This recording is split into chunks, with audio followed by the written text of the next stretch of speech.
How beautiful. Yeah, breathtaking.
students.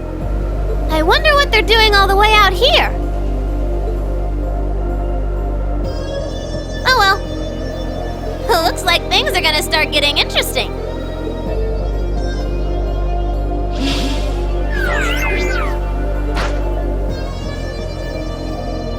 Okay, let's get this mission started! Sheesh. Gramps and the others can be so unreasonable sometimes.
I'm such an idiot. What am I even doing?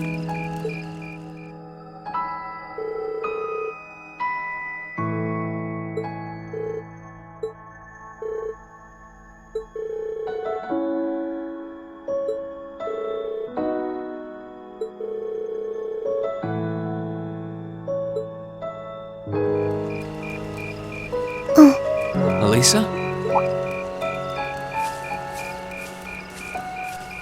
Oh, Green. Well, what are you doing out here? Did you eat too much? My mouth says no, but my stomach's thinking yes. You doing okay? You seem a bit unsteady there. Nothing like that. I'm just feeling a little out of it.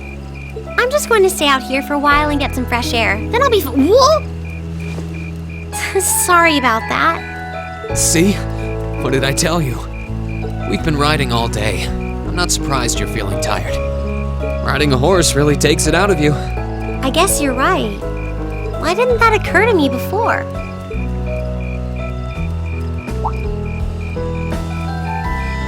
Hey, Alisa, look up at the sky.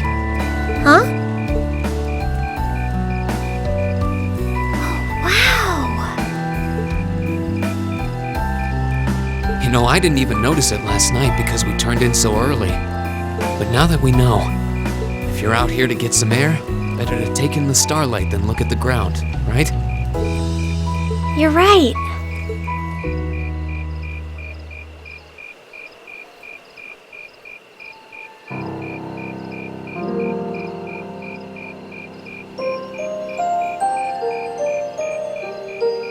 My father was a technician. 8 years ago, he passed away. My family was never really the same after that. Mother was director of the company back then. She focused all of her energy on making the Rhineford group even bigger. She used to treasure our family, but after that, it's like she could barely spare a thought for us. Oh, she did seem like a talented businesswoman when we met her. Well, more than talented to run the Rhineford group. What you saw in Ruhr Station was just a watered-down version of her normal intensity. We'd be able to have dinner together maybe once every 3 months, and that's being generous. But at least I wasn't alone. Grandfather and Sharon were always there for me. That's how it was, huh? I guess you've known Sharon for a long time then.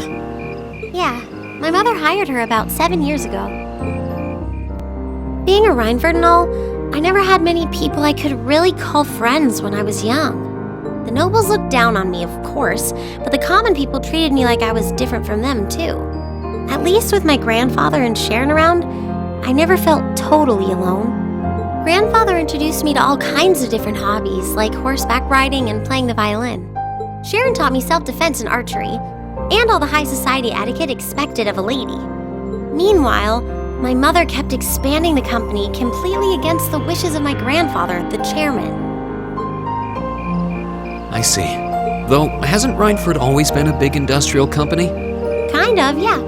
Even back then, they took on projects in all fields, from steel mills to railway construction to guns and tanks. It's not surprising there are people out there who like to call the company a merchant of death. I can't say I completely agree with that side of the company, but I've never felt embarrassed or ashamed about it. But a few years ago, the Rhineford group finally went too far. What do you mean? Those 2 railway guns set up in Giliath Fortress on the eastern edge of the Empire? You know about those, right? Yeah, I've heard of them. They're supposed to have the longest range of any orbital cannon in the world. I've only seen their spec sheets, but the destruction they're capable of is terrifying. Erebonia is still fighting with Calvert over Crossbell, and those guns are capable of targeting any point in Crossbell State.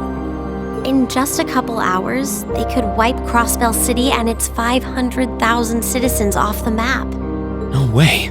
That's way beyond being a weapon of war. More like an instrument of massacre. I couldn't agree more. And neither could my grandfather, who supervised their construction. Even though my mother was the one who signed off on the project, my grandfather regretted it like the decision was his. As he was hesitating over whether to hand them over to the Imperial Army, my mother betrayed him. What? She went behind his back and secured the support of all of Rhineford's major shareholders. Everyone from Ruhr's ruling lord Marquis Ragnar to the top brass of the Imperial Army was on her side. In the face of such overwhelming pressure from all sides, my grandfather was forced to capitulate. He stepped down as chairman, and my mother wasted no time taking his place. That's when my grandfather decided to leave the company entirely. And me. I thought I'd at least have Sharon on my side, but she just did whatever my mother told her to do. It's been 5 years since then already. Oh. I think I get it now. Why she gets under your skin, I mean. It's not so much what your mother did, but how it ended up tearing your family apart. Yeah. I couldn't believe my mother would betray her own father. I couldn't believe grandfather would take it without fighting back. I couldn't believe Sharon, who'd always supported me, watched it all happen without a word of protest. It really drove it home to me. How big the Rhineford group was now, and how small I was. I hated realizing it had become so large that corporate interests were stronger than family ties. Looking back, I guess that's when I decided I'd leave home and enroll in the academy.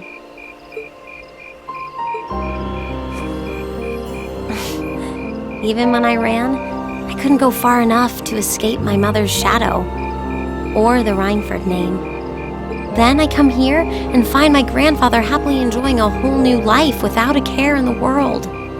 When I stepped outside, I was feeling so lost, so frustrated, wondering what I'd been doing all this time. But it's kind of strange, you know? I look up at the stars and it feels like I can escape the gravity of everything. I think I'm finally starting to understand why my grandfather chose to leave it all behind and move out here in the first place. You really are strong, Alisa. Stronger than you realize. You were finally ready to talk about it, about your family and the company and everything. So maybe you found what you were looking for to move past that, right? Maybe you're right, but I don't think I would have been able to if I hadn't enrolled at the academy. Meeting everyone in Class 7, the lacrosse club, you, I'm a better person for it. Your support has already made a difference. So, thanks. Thanks for worrying about me. And thanks for reminding me to look up, not down. Anytime. Though, truth be told, I came to check on you because Emma asked me to. Sorry to ruin the moment. I thought that might be the case. Oh well, there's always next time.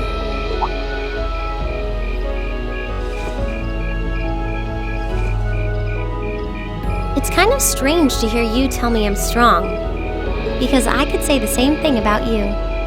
You always seem to get thrust into the role of leader, someone we can count on to keep us on track. I guess running errands on all my free days is really helping me buckle down. Still, I feel like I've got a long way to go, especially when I keep running from myself. Huh? Remember back in Celtic? I said that I came to the academy to find myself. But sometimes, I wonder if maybe I just wanted to get away. From my family, from myself. Oh. Do you not get along well with your family? Oh, I do. I'm not their real son, but my parents always loved me like I was. My sister and I, we've had our differences, especially lately, but we still get along pretty well. No, the problem's just with me. Reen. Still, I suppose the fact you were finally ready to talk about it means that maybe you found what you were looking for to move past that, right? Who'd have thought I'd have the chance to feed you your own good advice so soon? I can't believe you can just say things like that with a straight face. Maybe being on the receiving end every now and then will do you some good.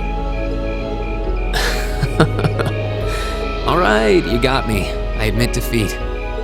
But yeah, I guess I'm starting to figure things out, in my own way. Maybe enrolling at Thors was the first thing I'd done right in a long time. I ended up in Class 7. And now, all of us are out here like this, spending time together. Yeah, I like that.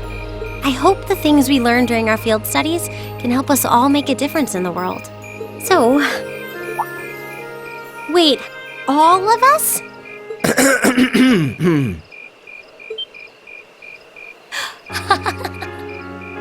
You two were gone so long that we started to get a little worried.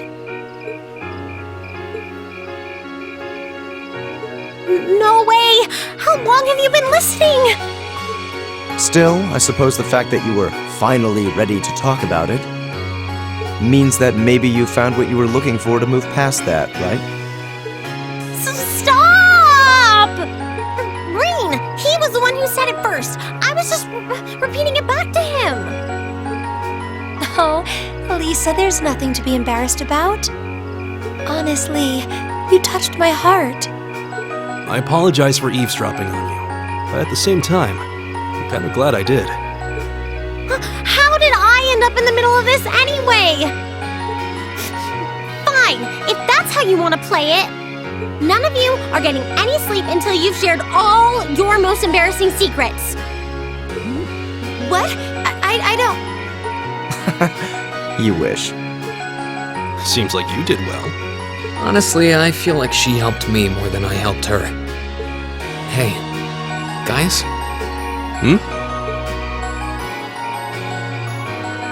This is a really beautiful place. Yeah, ain't it?